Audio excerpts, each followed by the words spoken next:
el candidato de la ultraderecha, eh, Abelardo de la Espriella, finalmente va a tomar las riendas de Colombia, ¿no? Gustavo Petro va a tener que entregarle el mando a de la Espriella en agosto próximo. Para hablar del tema, tenemos ahora una entrevista vía Zoom con el internacionalista Juan Belit. Señor Belit, ¿cómo está? Buen día. Muy buenos días, señor Rivera. Eh, el día domingo de la Espriella, candidato de la ultraderecha de Colombia, gana las elecciones, ¿no? Colombia pasa de la izquierda a la derecha, ¿no? Y pareciera que hay una tendencia, o es el péndulo este que hay en la región.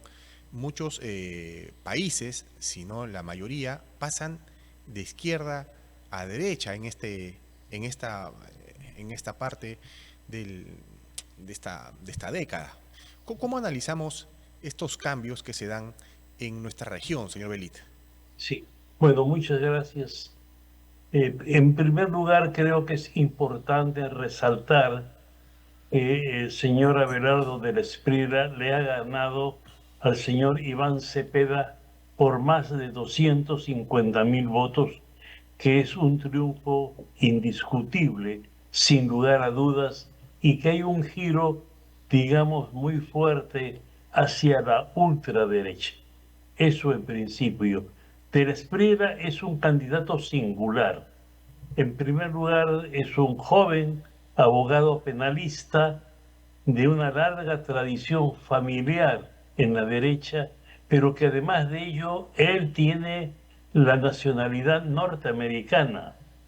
Y esto, digamos que no está dentro de los estándares respetables que deberían ser, de los estándares respetables en las elecciones, no solamente colombianas, sino latinoamericanas, y que en su oportunidad, lo ha dicho muy sutilmente las autoridades norteamericanas, ellos respaldan las elecciones en Colombia y además de eso, ellos están detrás del señor de la Espriella. Este es otro dato que es importante tener en consideración, que en pocas oportunidades como esta han habido tantos regímenes de derecha en América Latina. Un aproximado de 10 países tienen gobiernos de derecha en América Latina y en pocas oportunidades como en esta, Estados Unidos ha tenido una función tan injerenciva en los procesos electorales. Lo hacen directamente. En el caso de Argentina, por ejemplo, en un proceso electoral de renovación por tercio de su Congreso, el señor Donald Trump dijo que si salían elegidos los candidatos que estaban inscritos en el partido Libertad del señor Javier Milei, Argentina sí iba a recibir una importante cooperación del gobierno norteamericano. Es decir, esto no se había visto, o al menos yo no lo había visto en los últimos 60, 70 u 80 años. Claro. En el caso de Perú, hemos visto nosotros al embajador Bernie Navarro casi opinando sobre el proceso electoral peruano, dando o formalmente información sobre el desarrollo del mismo. Y yo me hago una pregunta, señor Rivero, ¿qué hubiera sucedido como sucedió en algún momento cuando el señor Evo Morales, presidente de Bolivia, dio desde Bolivia, además, algunas opiniones sobre la nación aymara? El presidente de la Comisión de Relaciones Exteriores en el Perú manifestó que nuestro país debería declarar la guerra a Bolivia, tomar una zona de este país como territorio prendario hasta que no se calle el señor Evo Morales. Estoy hablando de un señor que fue presidente de la Ujú. Comisión de Relaciones Exteriores en el gobierno de la señora Dina Boluarte. Es decir, a ese nivel. Y luego la actitud que se tuvo con el embajador de Cuba en el Perú, que cada momento en las redes y en algunos medios de comunicación se hablaban de su injerencia en los procesos electorales y en el triunfo del presidente Castillo, y que algunos miembros de algunos partidos políticos decían que hay pruebas de que Cuba había participado. Eso es no Ujú. solamente un disparate, y discúlpeme el término, sino que además es un hecho que no existe ninguna prueba. Y no existe ninguna prueba porque cuando se hablaba de este fenómeno de injerencia de Cuba, Cuba estaba en una debacle económica Sí, que no tenía ni siquiera para lo elemental, para claro, sobrevivir en este escenario tan convulso económicamente como el que ahora se está claro. desarrollando. Ahora, señor Belit, este viraje, estamos hablando de 10 países de Latinoamérica a la derecha, este viraje tiene que ver, ¿cree usted, con esta injerencia de Estados Unidos en las elecciones, en los procesos electorales? Yo creo que tiene que ver con varios factores. Primero, que desde los años 2002 a 2003 hasta el 2015 se dieron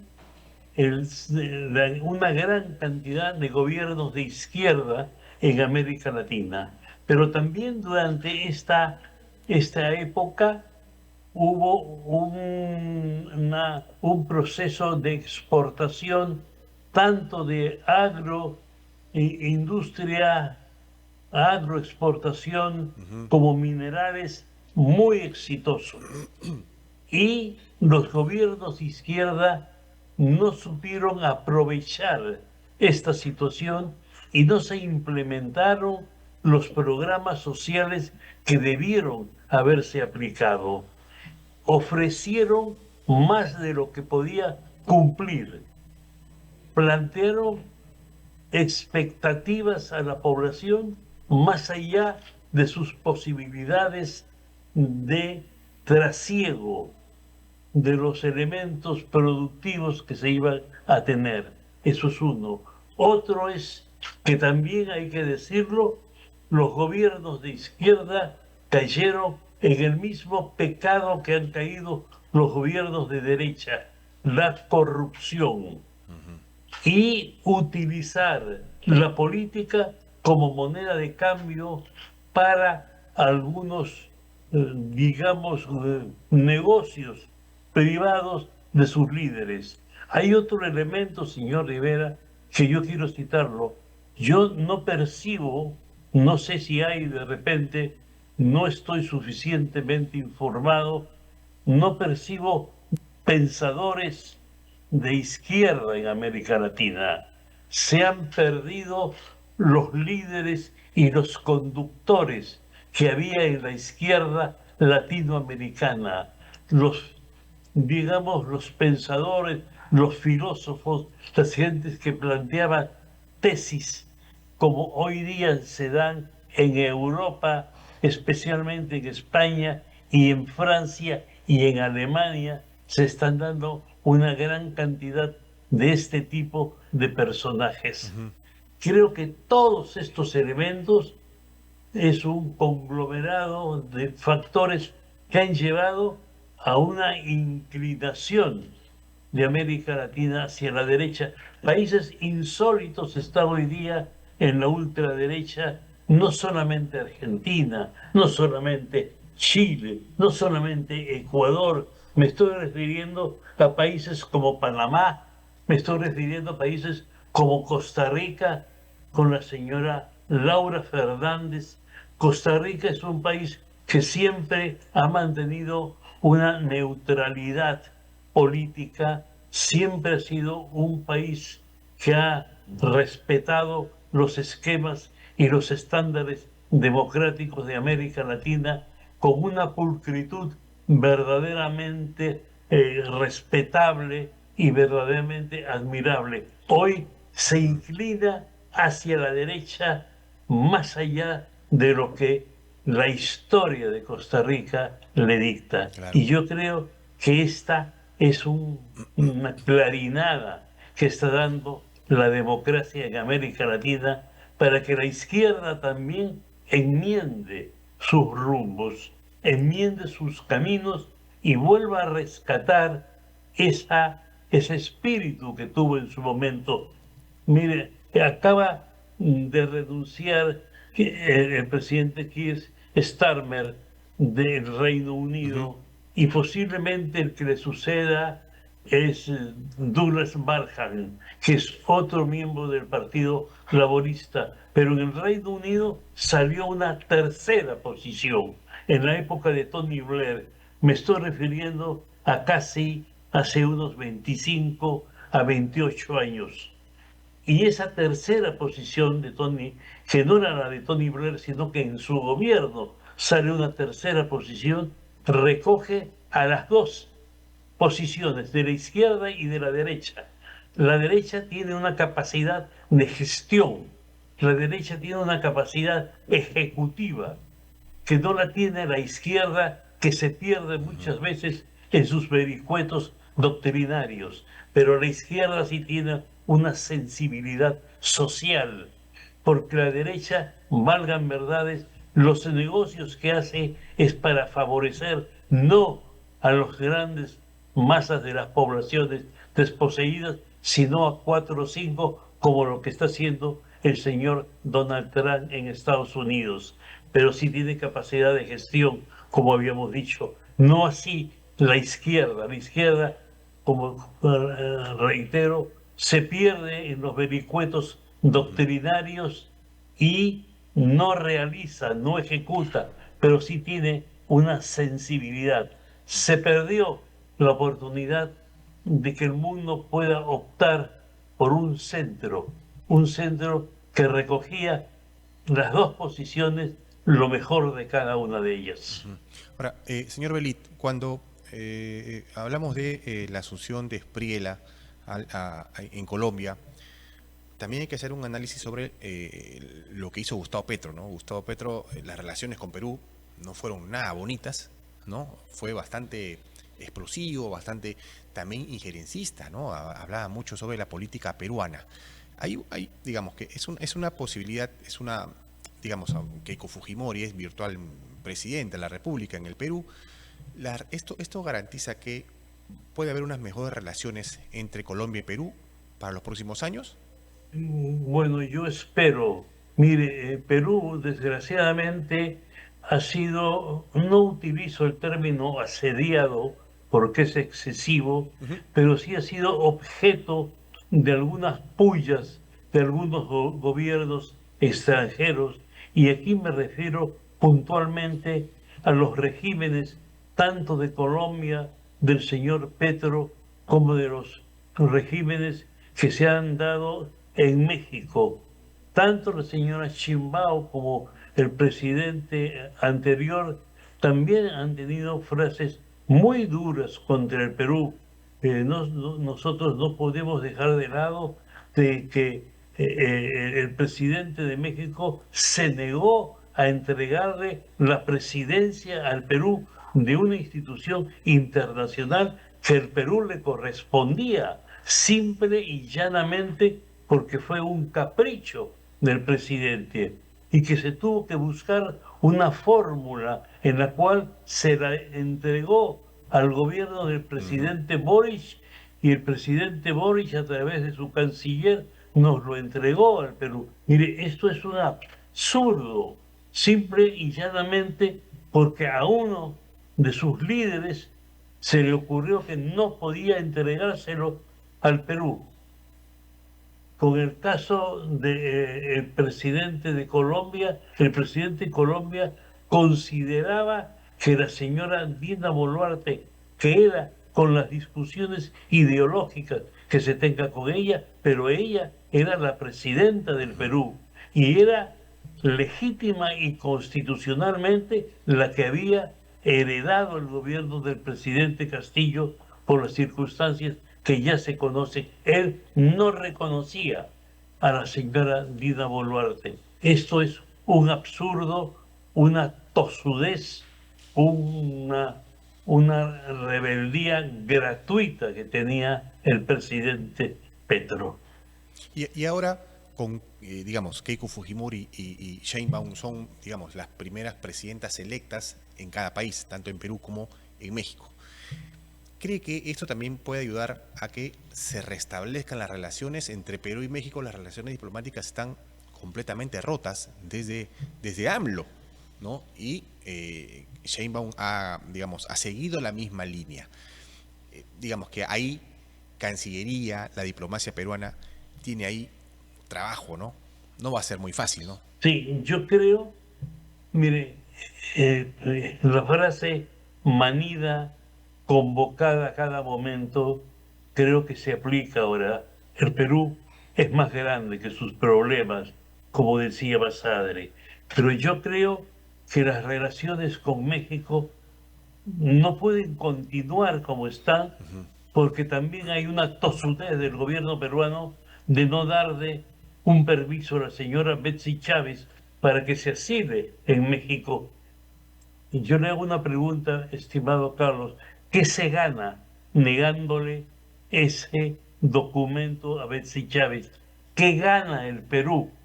¿Qué gana diplomáticamente el Perú? ¿Qué gana comercialmente el Perú con un país con el cual el Perú ha tenido siempre relaciones fluidas y relaciones históricas? México le ha dado muchas veces ayuda y apoyo al Perú. El Perú destinó hasta soldados para la independencia de México. El Perú destinó soldados para pelear por el gobierno de Benito Juárez contra el emperador Maximiliano. Y todo este pasado se ha tirado por la borda, simple y llanamente porque no se le quiere dar un pase a la señora Betsy Chávez. Esto es un absurdo. Le digo esto en principio. Yo espero que el próximo canciller o convoco al embajador Pareja para que ponga fin a esta disputa y esta tensión innecesaria que se da. Lo mismo creo que la Cancillería debería utilizar sus mecanismos que los tiene y que lo puede hacer, porque nuestra Cancillería es muy profesional, y utilizar una suerte de ingeniería diplomática para bajar los niveles de tensión, tanto con Colombia como con México, y reanudar nuestras relaciones. Este hecho de tener tensiones con estos dos países, lo único que provoca es un aislamiento al Perú. Claro, señor Berit, para ir terminando, en algún momento de la entrevista hemos hablado sobre esta injerencia, esta, digamos, esta presencia que ha tenido el gobierno de Estados Unidos en algunas contiendas electorales en Latinoamérica. ¿Qué busca, no, digamos, teniendo a presidentes, digamos, que han recibido su apoyo, ¿no?, su respaldo en elecciones, Donald Trump?